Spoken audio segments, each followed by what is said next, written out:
বীরভূমে সিউড়িতে এক্স সার্ভিসম্যানদের কন্ট্রিবিউটরি হেলথ স্কিম ECHS এ পলিক্লিনিক স্থাপনের দরকার আছে, যেটা জন্যে পলিক্লিনিক সিউড়িতে নেই বলে ওখানে প্রায় 10,000 লোক আছে যারা নির্ভরশীল ওখানে।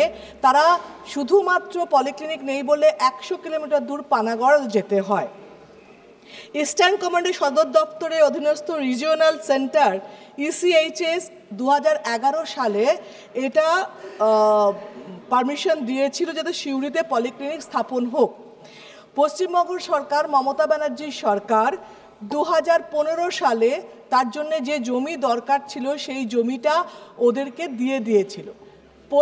2015 থেকে 2025 মানে 10 বছর এখনো পর্যন্ত কিচ্ছু করা হয়নি, কোনো স্টেপ নেওয়া হয়নি বা একটা ইটও পর্যন্ত গাঁথা হয়নি। আমার অনুরোধ, যে মানুষগুলো আমাদের দেশের জন্য কাজ করেছে, জীবন দিচ্ছে এবং রিটায়ারমেন্টের পর অবভিয়াসলি তাদের অসুস্থতা বেড়ে যায় এবং বয়সের সঙ্গে সঙ্গে তাদের এই ট্রিটমেন্টগুলো পাওয়া খুব জরুরি হয়।